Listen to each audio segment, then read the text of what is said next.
నమస్తే, welcome to legend TV. నిన్న తీగల కృష్ణారెడ్డి అలాగే మల్లారెడ్డి టీడీపీ అధినేత చంద్రబాబు నాయుడిని కలిసిన అనంతరం తీగల కృష్ణారెడ్డి చేసిన వ్యాఖ్యలు రాజకీయాల్లో దుమారం రేపే పరిస్థితి కనపడుతుంది. మాట్లాడే ప్రయత్నం చేద్దాం. ప్రస్తుతం నాతో పాటు మాజీ కార్పొరేషన్ చైర్మన్ దూదిమెట్ల బాలరాజు గారు ఉన్నారు. మాట్లాడే ప్రయత్నం చేద్దాం. నమస్తే అన్న.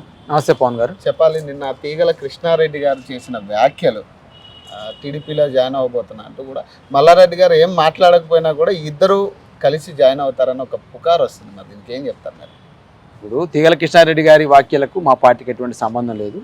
తీగల కృష్ణారెడ్డి వ్యాఖ్యల పట్ల సమాధానం చెప్పాల్సింది రేవంత్ రెడ్డి చెప్పాలి, కాంగ్రెస్ పార్టీ సమాధానం చెప్పాలి. ఎందుకంటే వారి కోడళ్ళు కాంగ్రెస్ పార్టీలో జాయిన్ అయింది. అదేవిధంగా తీగల కృష్ణారెడ్డి గారు ఇలా టెక్నికల్గా మా దాంట్లో పార్టీలో లేడు, వాళ్ళు కాంగ్రెస్ పార్టీలో ఉన్నారు. కాబట్టి కాంగ్రెస్ పార్టీ ఏమైనా కావాల్సుకొని ఏమైనా రేవంత్ రెడ్డి గారి సమక్షంలో ఇలా చంద్రబాబు నాయుడు స్ట్రెంథన్ చేయడం కోసం రేవంత్ రెడ్డి గారే కొంతమంది కాంగ్రెస్ నాయకులు టీడీపీలో పంపిస్తారు అనుమానం కూడా కలుగుతా ఉంది. ఎందుకంటే భవిష్యత్తులో కాదు, ఇలా అనేక రోజులుగా చర్చ జరుగుతా ఉంది రాష్ట్రంలో. ఒకవైపు చంద్రబాబు నాయుడు తోటి రేవంత్ రెడ్డి క్లోజ్ గా మూవ్ కావడం కావచ్చు. నిన్న ఢిల్లీలో చంద్రబాబు నాయుడు బొకే ఇస్తున్నప్పుడు రేవంత్ రెడ్డి గారి కళ్ళల్లో ఆనందం కావచ్చు. అదేవిధంగా ఆంధ్రాలో చంద్రబాబు నాయుడు గెలిచిన తర్వాత రేవంత్ రెడ్డి కళ్ళల్లో ఆనందం కావచ్చు. తదనంతరం వారి చంద్రబాబు నాయుడు ఇక్కడ పిలిచేసి ఏదైతే అప్పులు ఆస్తుల విషయంలో కొన్ని కోట్ల రూపాయలని చంద్రబాబు నాయుడుకి ఇవ్వడం విషయంలో కావచ్చు. ఇవాళ ఏదైతే మూసీ సుందరీకరణ జరుగుతూ ఉందో ఆ మూసీ సుందరీకరణ సంబంధించిన ప్రాజెక్టు గతంలో అమరావతి ఆధ్వర్యంలో ఈ ప్రాజెక్టు ఆధ్వర్యంలో జరిగింది. కాబట్టి ఇవాళ మూసీ సుందరీకరణ కూడా అదే సింగపూర్ కంపెనీకి కట్టబెట్టడం కావచ్చు. ఇవన్నీ చూస్తూ ఉంటే చంద్రబాబు నాయుడు డైరెక్షన్లో రేవంత్ రెడ్డి ఇక్కడ కాంగ్రెస్ పార్టీ నడుపుతా ఉంటూ ప్రభుత్వం నడుపుతున్న అర్థమవుతా ఉంది.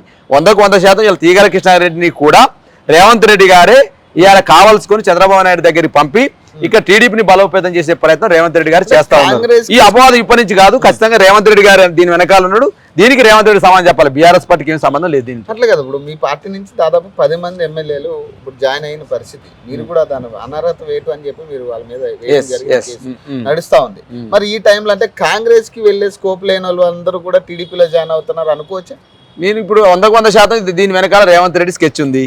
రేవంత్ రెడ్డి గారే ఇలా టీడీపీని బలోపేతం చేసే ప్రయత్నం చేస్తా ఉన్నాడు. ఎందుకంటే పాత వాసనలు, పాత రిలేషన్స్, పాత సంబంధాలు ఇవన్నీ ఉన్నాయి. కాబట్టి చంద్రబాబు నాయుడు అంటే ఆయనకు ప్రేమ ఉంది.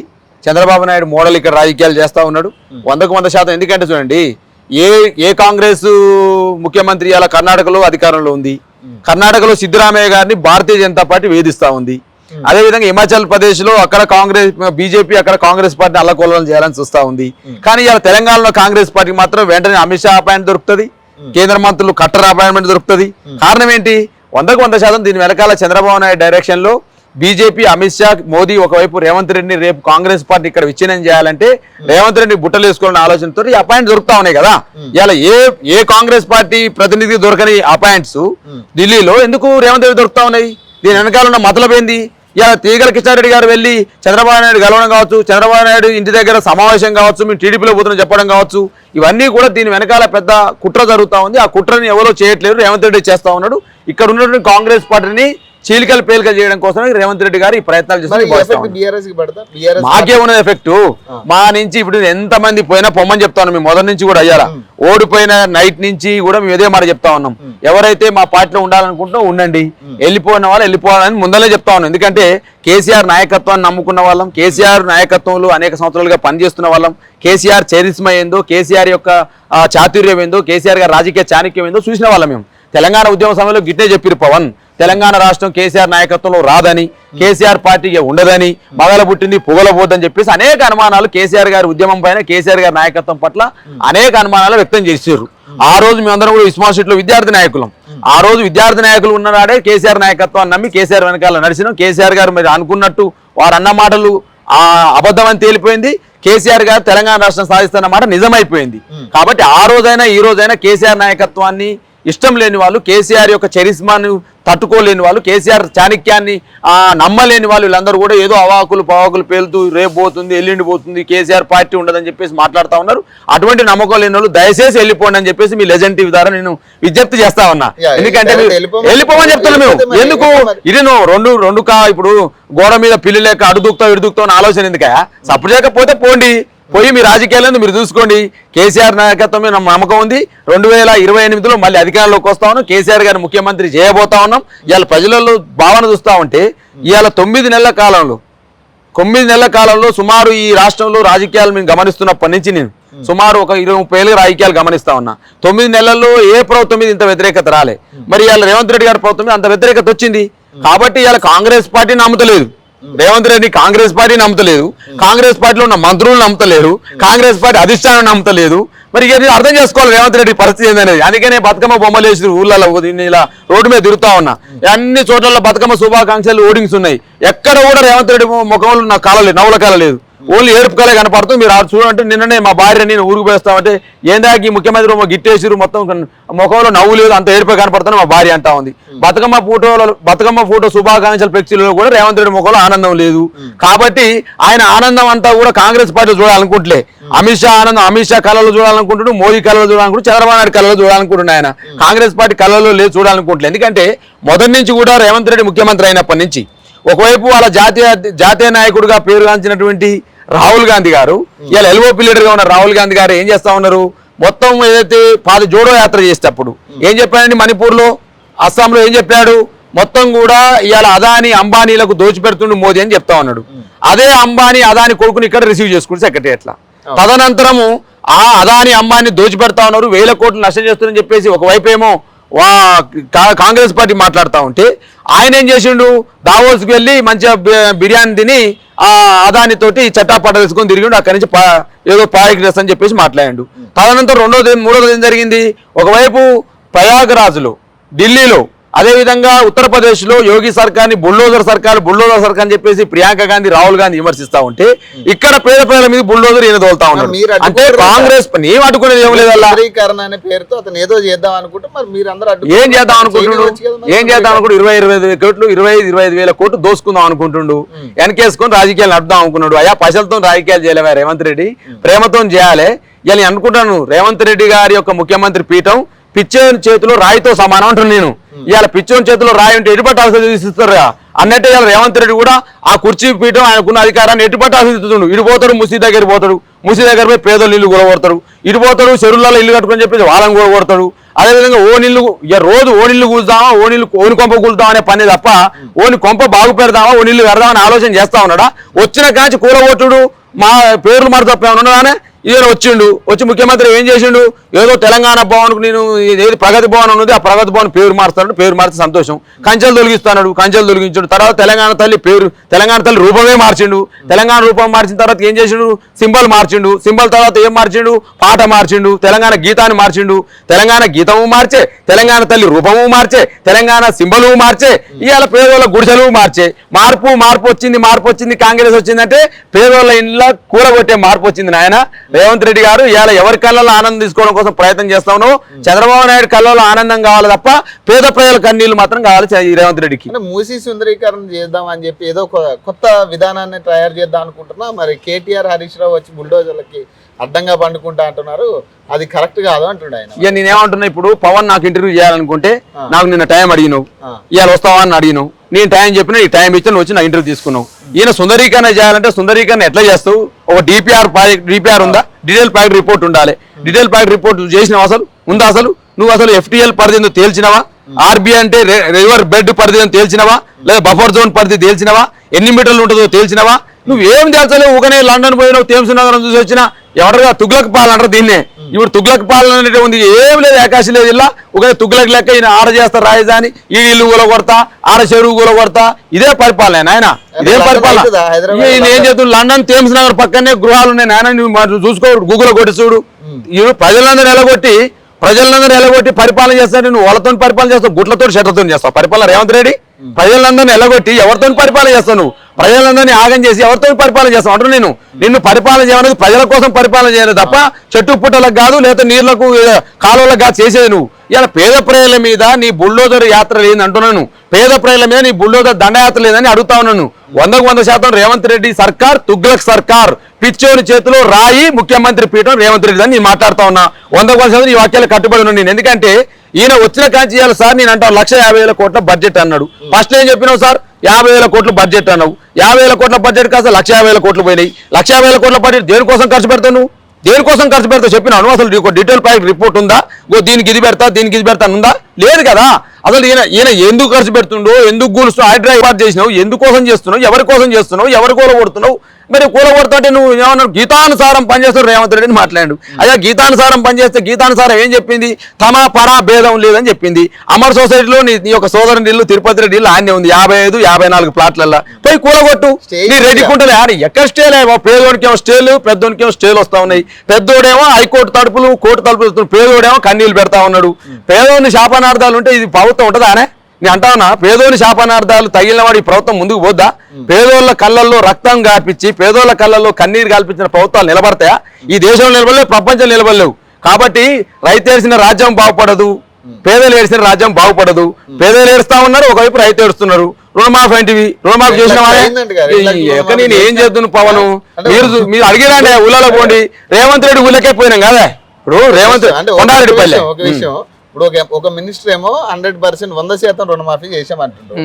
ఒక మినిస్టర్ ఏమో లేదు 100% అవ్వలేదు, ఇంకా కొంతమంది పెండింగ్ ఉందంటారు.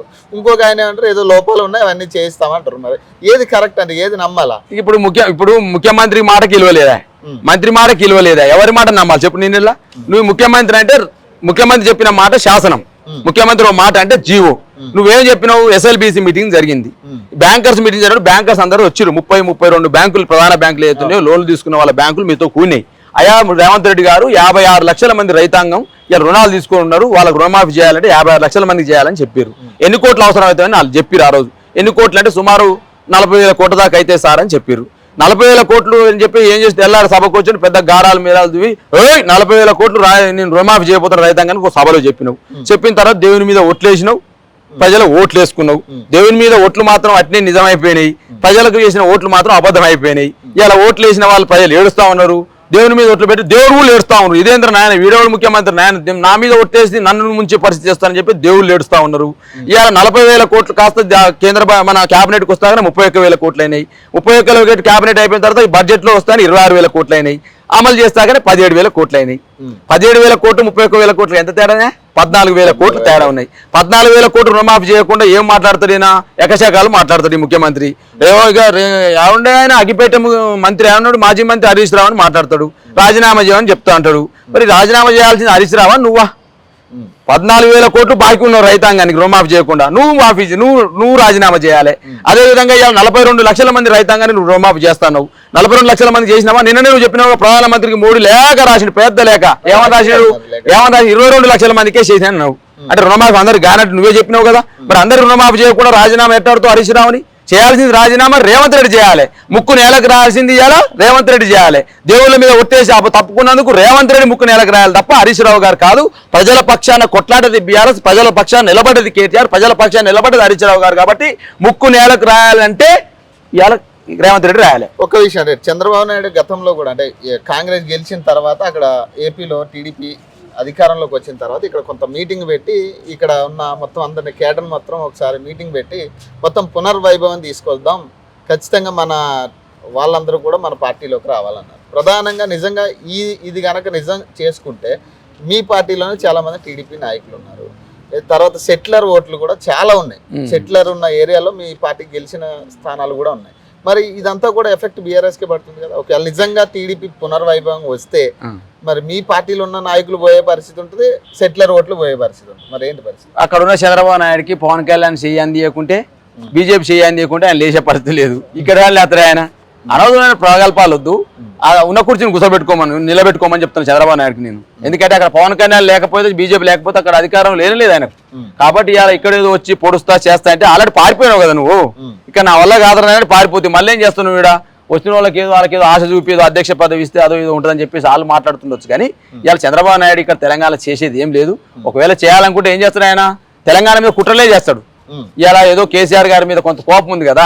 కేసీఆర్ ఏంటంటే కేసీఆర్ తెలంగాణ హక్కుల్ని కాపాడేవాడు, తెలంగాణ ఆకాంక్షలు కాపాడేది. బీఆర్ఎస్ పార్టీ అంటే గులాబీ జెండా అనేది తెలంగాణ ఆకాంక్షలు కాపాడే పార్టీ ఇది.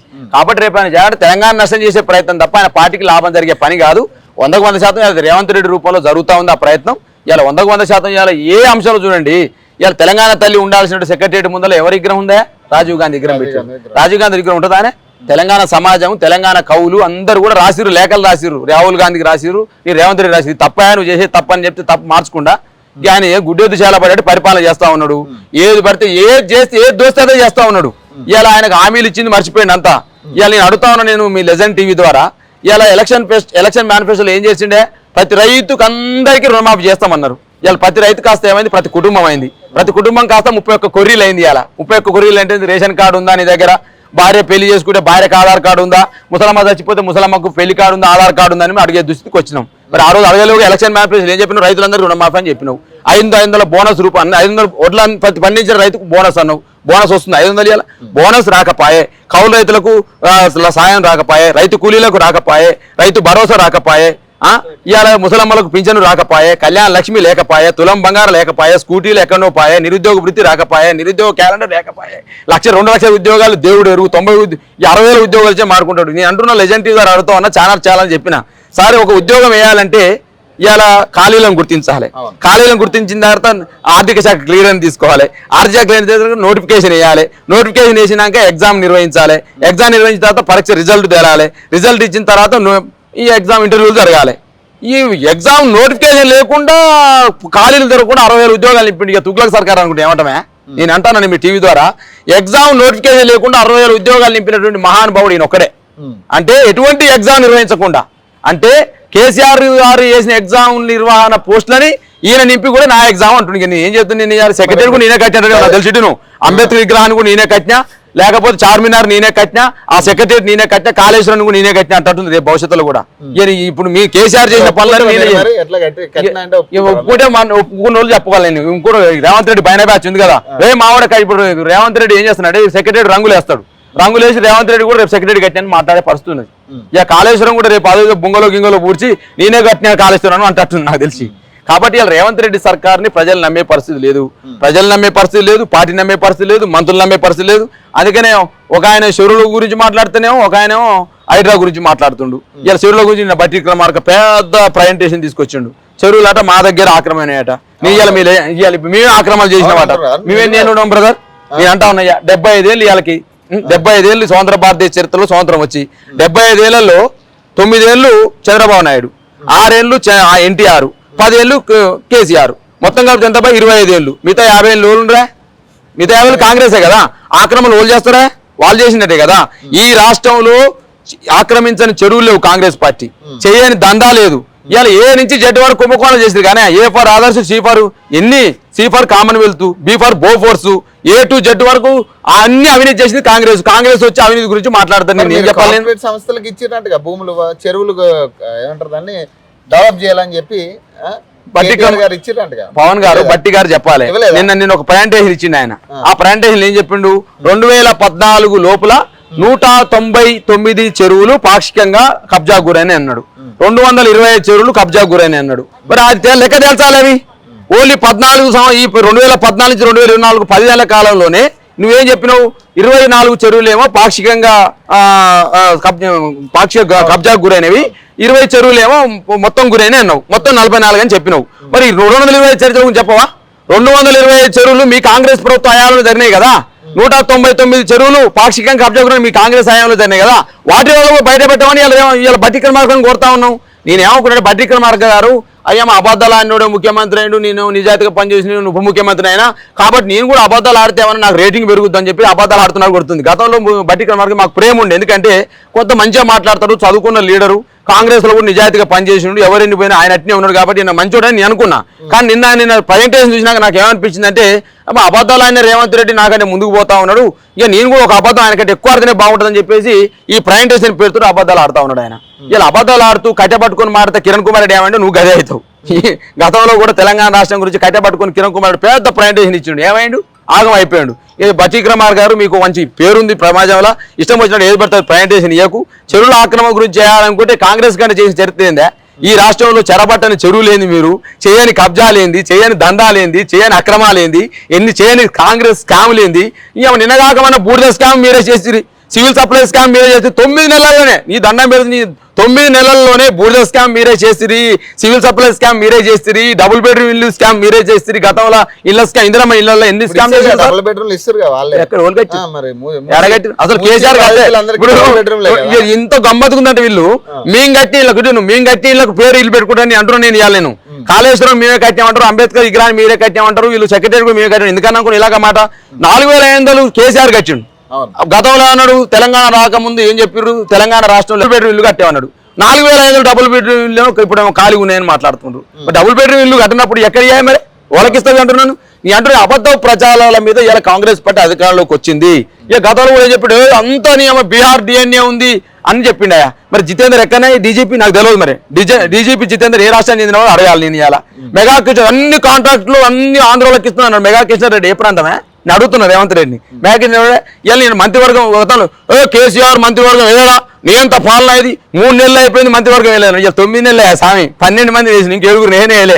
విద్యాశాఖ మంత్రి లేడు ఈ రాష్ట్రానికి, హోం మంత్రి లేడు, మైనార్టీ శాఖ మంత్రి లేడు, సంక్షేమ శాఖ మంత్రి లేడు. ఏం చెప్తున్నాను నేను? అన్ని శాఖలన్నీ వాళ్ళ దగ్గర ఉన్నాయి. ఆయన అన్నాడు కేసీఆర్ దగ్గర అన్ని శాఖలు పెట్టుకున్నాడు, కేసీఆర్ ఒక్క మంత్రివర్గం వేస్తలేని చెప్పినావు కదా. మరి 9 నెలలైంది మంత్రివర్గం ఏమవుతుంది? విద్యాశాఖ మంత్రి లేడా, హోంశాఖ మంత్రి లేడా? ఈ రాష్ట్రంలో ఏం జరుగుతున్నాయి? హత్యలు ఏం జరుగుతున్నాయి? ఇవాళ మహిళల పైన అత్యాచారాలు ఏం జరుగుతా ఉన్నాయి? రాష్ట్రంలో జరుగుతున్న తీరు చూస్తలేమా పవన్ ఇయాల? కాబట్టి ఇవాళ రేవంత్ రెడ్డి చెప్పిన మాటలకి చేసే చేతలకి పొంతన లేదు. గతంలో కేసీఆర్ ని మంత్రివర్గం ఇస్తున్నా చేయలేదు అన్నావు కదా. నువ్వు చేసినావా 9 నెలలు? నేను అడుగుతా ఉన్నా. గతంలో మా అన్ని శాఖలన్నీ కేసీఆర్ దగ్గర పెట్టుకున్నావు. విద్యాశాఖ నీ దగ్గర ఉండే, హోంశాఖ నీ దగ్గర ఉండే, మైనార్టీ శాఖ నీ దగ్గర ఉండే, సంక్షేమ శాఖ నీ దగ్గర ఉండే, గిరిజన శాఖ కూడా నీ దగ్గర ఉండే. అయ్యా మరి ఏం మాట్లాడుతున్నావు నువ్వు అడుగుతా ఉన్నా నేను.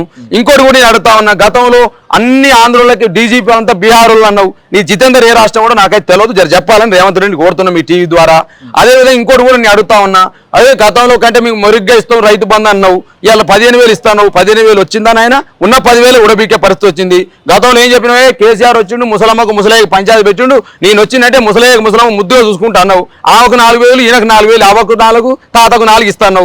4 ఇచ్చినవానే 9 నెలలు అయిపోయి 2 ఇస్తున్నావు. 2 కూడా ఉన్న పరంగా ఇస్తలేవు. ఇవాళ నేను ముసలికి ఆడపోరగాళ్ళకైతే చదువుకున్న పోరగాళ్ళకు ఇక స్కూటీలు రేవంత్ రెడ్డి స్కూటీలు వస్తాయని చెప్పి నువ్వు స్కూటీలు వచ్చినాయా సార్? రావా?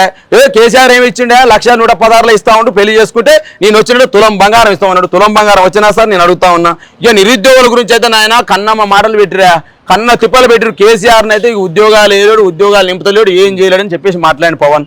ఇవాళ ఉద్యోగాలకు సంబంధించి నేను అడుగుతా ఉన్నా. నేను ఇవాళ ఒక విద్యార్థి నాయకుడుగా, ఒక కార్పొరేషన్ మాజీ చైర్మన్గా బీఆర్ఎస్ పార్టీ అధికార ప్రతిని అడుగుతా ఉన్నా. ఎన్ని ఉద్యోగాలు నింపినో చెప్పాలి. ఇవాళ 9 నెలలు, ఇంకా 3 నెలలు అయితే 12 నెలలు అవుతుంది. సంవత్సరంలో 2 లక్షల ఉద్యోగాలు నింపుతున్నావు. 2 లక్షల ఉద్యోగాలు కాదు, 2 ఉద్యోగాలు వేయలే. ఏమైనా మీ వేసిన ఉద్యోగాల నోటిఫికేషన్లకు రిజల్ట్ ఇచ్చి నియామక పత్రాలు ఇస్తా ఉన్నాడు. ఆ నియామక పత్రాలు కూడా అవి కూడా నకిలీవని తేలిపోయినాయి. కొన్ని కరీంనగర్ సంబంధించిన పిల్లలు చేరుతా ఉంది ఒకటే. అయ్యో ఇదేందని నేను వికలాంగురాలి, నాకు నియామక పత్రం ఇచ్చిన రేవంత్ రెడ్డి, ఇది అన్యాయం అని తేలిపోయిందని ఆమె ఏడుస్తూ ఉంది. నేను ఏమంటే ఒక్క నియామకం చేయకుండా, ఇవాళ ఒక్క పథకాన్ని అమలు చేయకుండా, అదే ఒక్క సంక్షేమ పథకం అమలు చేయకుండా, ఒక్క నిర్మాణం చేయకుండా ఈ రాష్ట్రంలో 73,885 కోట్లు అప్పు చేసిన మహా తుగ్లక్ సర్కార్ రేవంత్ రెడ్డి సర్కార్ అంటే నేను చేసిన ఏంది 9 నెలల 73,885 కోట్లు చేసిండే అప్పు చేసిన కేసులు నువ్వేం చేస్తున్నావు? 9 నెలల నెలకు 12,000 కోట్లు చేస్తున్నాను అప్పు. ఈయన మహానుభావుడు, ఈయన తక్కువేం కాదు. ఈయన అనుకుంటున్నాడు కానీ ఎన్ని తెలిసిపోయింది. ప్రజలందరూ చూసిరు, అమ్మ ఈయన కొత్తగా చేస్తున్నట్టు ఈయనకు గంతే ఉండు కదా, ఇంకా లోపలికి చేస్తున్నాను చెప్పి జనం అనుకుంటా ఉన్నారు. అప్పులు చేస్తా ఉన్నాడు. ఇవాళ అప్పులు చేసి ఏం చేస్తున్నాడు? అన్నదమ్ములకు కూడబెడతా ఉండు. ఇవాళ ఫోర్త్ సిటీ పేరుతోటి ఇవాళ ఇంకేదో ఫార్మాసిటీ పేరుతోటి, ఫార్మాసిటీ భూములు మేము 12,000 సేకరించినమే, ఫార్మాసిటీ రద్దు చేస్తామన్నాడు. అదే ఫార్మాసిటీలో వెంచర్ చేస్తామన్నాడు. ఇవాళ ఏం మాట్లాడాలి? నేను ఇవాళ రేవంత్ రెడ్డి గురించి మాట్లాడితే మాయిలో పోద్దా? తెలంగాణ ఉద్యమంలో మేము పాల్గొన్న వాళ్ళం, ఆయన రాళ్ళేసిన ఆయన. తెలంగాణ ఉద్యమంలో మేము కొట్లాడి జైలుకు పోయిన వాళ్ళం, ఆయన ఏమో తెలంగాణ ఉద్యమానికి వ్యతిరేకంగా సంకల్ప చేరిన ఆయన. రేవంత్ రెడ్డి గురించి ఏం మాట్లాడుతుంది నేను? రేవంత్ రెడ్డి ఏమైనా పిట్ట కొంచెం కూతగానం అన్నట్టు ఏదైనా మాటలు మాట్లాడి జనాలు నమ్మించిండు. ఇలా అధికారంలోకి వచ్చిండు. అధికారంలోకి వచ్చిన తర్వాత ఆయన చేష్టలు, ఆయన చేతలు చూసిన తర్వాత ఎవరు కూడా నమ్మే పరిస్థితి లేదు. ఇలా కాంగ్రెస్ పార్టీ నావ మునిగిపోయే పరిస్థితికి వచ్చింది. రాహుల్ గాంధీ నేను పిలిచింది కదా, అప్పుడు కేసీఆర్ చెప్పింది వాళ్ళు నమ్మినారు. ఊరికే ఢిల్లీకి పోవాల్సి వస్తుందా ముఖ్యమంత్రి అయితే అని చెప్పారు. కేసీఆర్ మాట నమ్మరేది జనాలు. ఇవాళ ఎన్నిసార్లు పోయిండే? 9 నెలలు 25 సార్లు పోయిండు. 25 సార్లు పోయిండు. ఇలా గల్లీలో ఉన్న ప్రజలు ఏమని చెప్పిండ్రు? గల్లీలో ఉన్న బీఆర్ఎస్ ఎన్నుకోమని చెప్తే ఆయన ఢిల్లీలో ఎన్నుకుంటే ఢిల్లీ చుట్టూ 20 సార్లు తిరుగుతుండు. 20 సార్లు ఎందుకు తిరుగుతా ఉండు? పోతుండు. హర్యానా ఎలక్షన్లకు పైసలు ఇచ్చి వచ్చిండు. రేపు పోయి అమ్మ నేను గట్టిగానే వసూలు చేస్తున్నా, హైడ్రా పేరుతో బాగానే వసూలైనాయి. నాగార్జున 100 ఇస్తాను కానీ 150 ఇచ్చిందట. నాగార్జున పంచాయతీ సెటిల్ అయిపోయింది. ఇంక 2-3 పంచాయతీలు సెటిల్ చేయాలి. కాబట్టి మనోళ్ళని ఫస్ట్ ఏంటంటే ఇప్పుడు కేవీపీని తిట్టడం, పల్లారా తిట్టడం ఏమనుకుంటున్నా? ఫస్ట్ మనోళ్ళు తిరిగితే ఏంటంటే ఈ ఏరియా వాళ్ళ మీద రాదు కాబట్టి ఫస్ట్ మన కాంగ్రెస్ వాళ్ళ మీద చేస్తానని చెప్పేసి చెప్తా, తర్వాత మాత్రం అంతా వేరే వాళ్ళ మీద చేస్తానని చెప్పేసి ప్రగల్భాలు బలికి ఇలా 2-3 వేల కోట్ల రూపాయలు వసూలు చేసి సోనియా గాంధీకి ఇవ్వాలని ఆలోచన చేస్తా ఉన్నాడు.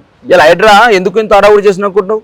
పేదోళ్ళు ఇంత తిడుతుర్రు, పేదోళ్ళు ఇంత ఏడుస్తుర్రు, పేదోళ్ళు ఇన్ని కన్నీళ్ళు పెడుతున్నారు. ఎందుకు కావట్లేదు చెప్పనా? రాబర్ట్ వద్ర ఉండు దాని వెనకాల ఈ 1,50,000 కోట్ల బడ్జెట్ సంబంధించి ఏదైతే ఉందో ఈ 1,50,000 కోట్ల ప్రాజెక్ట్ ని రాబర్ట్ ఓదరాకి ఇవ్వాలని ఆలోచన చేస్తుండు. రాబర్ట్ ఓదరాకి ఇచ్చినటువంటి దాంతో ఇవాళ 25-30 కోట్ల రూపాయలని ఇప్పుడు మూసీ సుందరీకరణ, హైడ్రా చెరువుల ఇవన్నీ కూడా పైసల వసూళ్ల కోసం పెట్టినట్టు కార్యక్రమాలు ఇవన్నీ కూడా. ఇవాళ నేను అంటా ఉన్నా, నేను కూడా బీఆర్ఎస్ పార్టీకి వెల్కమ్ చేస్తా ఉన్నాం. నువ్వు ఇలా పెద్దోనికి ఎందుకు నోటీస్ లేవే నేను అంటా ఉన్నా. ఇప్పుడు పెద్దోళ్ళకి అమర్ సొసైటీలో ఉన్నట్టు పేదోళ్ళకి మాత్రం 4 వారాల టైం ఇస్తావు, మరి ఈ పేదోనికి మాత్రం ఇవ్వవా? నువ్వు గడిపియాలి కదా, కోట్లలో పోయే అవకాశం ఇవ్వాలి కదా. అందుకనే బీఆర్ఎస్ పార్టీ ఏమైంది, జనతా గ్యారేజ్ అయింది. బీఆర్ఎస్ పార్టీ కేంద్ర కార్యాలయం జనతా గ్యారేజ్ అయింది.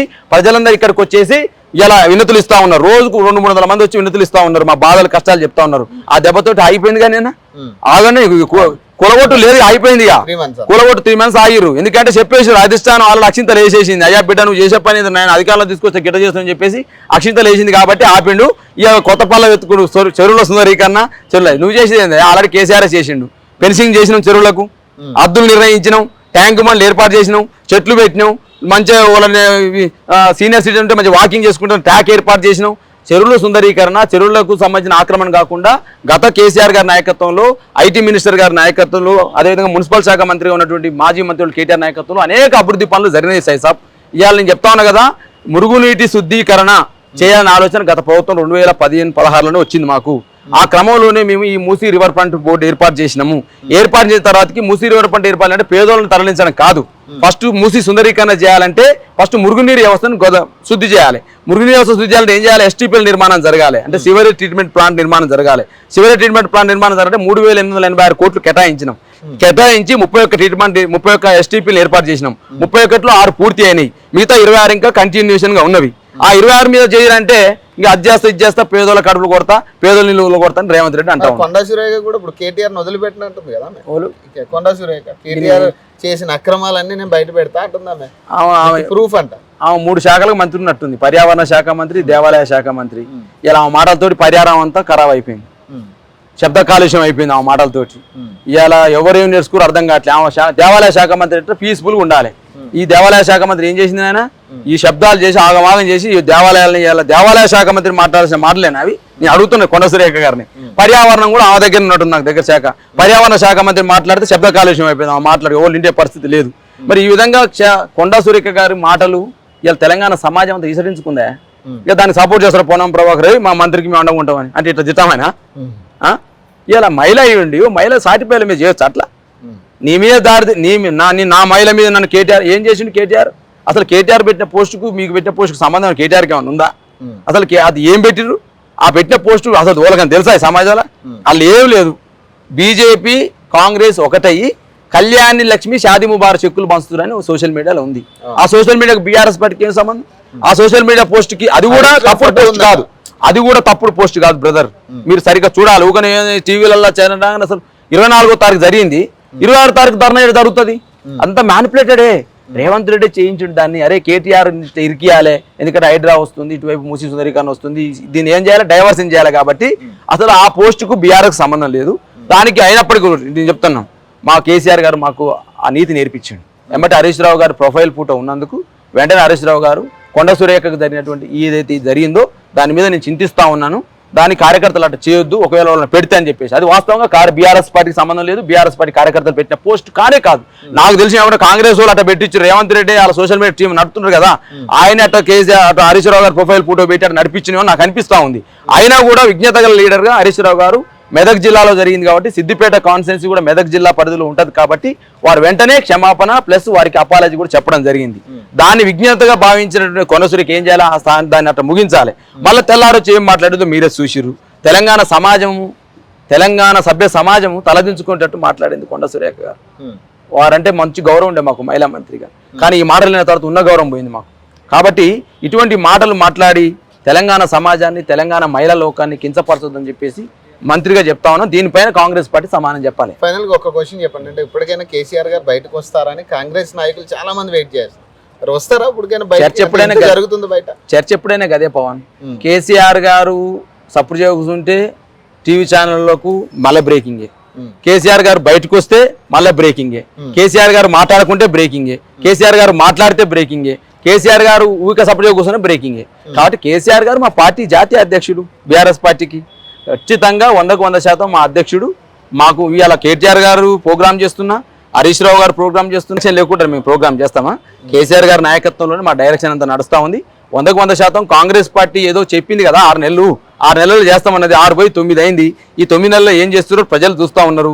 కాబట్టి 100% కేసీఆర్ గారి డైరెక్షన్లో పార్టీ బలోపేతం దిశగా ప్రయత్నాలు చేస్తూ ఉన్నాం. అన్ని కమిటీలు కూడా భవిష్యత్తులో నియమించుకోబోతా ఉన్నాం. డెఫినెట్గా అందరు యూత్ ఎవరైతే ఉన్నారో, ఎన్ని ఆకాంక్షలతో తెలంగాణ రాష్ట్రాన్ని తీసుకొచ్చున్నామో ఆ ఆకాంక్షలను నిజం చేయడం కోసం యూత్ని అంతా సమీకరించుకుంటాం. కాంగ్రెస్ పార్టీ వైఫల్యాలపైన డెఫినెట్గా యుద్ధం చేయడం కోసం సిద్ధంగా ఉంది. ఇంత జరుగుతుంటే బయట ఎందుకు ఇప్పటికీ బయటికి రాకుండా కనీసం ఒక ప్రెస్ మీట్ లేదు, ఏం లేదు? ఎందుకు ఇంత గోప్యం ఎందుకు? ఒక మౌనం వెనకాల వ్యూహం ఉంటుంది అంటున్నా నేను. కేసీఆర్ గారి మౌనం వెనకాల వ్యూహం ఉంటది. కేసీఆర్ గారు ఊరిక కూర్చున్నట్టే ఏదో ఊకనే కూర్చోడు. ఖచ్చితంగా కేసీఆర్ గారి మౌనం 100 వ్యూహాలతో సమానం. Thank you brother. సో మరిన్ని అప్డేట్స్ కోసం చూస్తూనే ఉండండి లెజెండ్ టీవీ.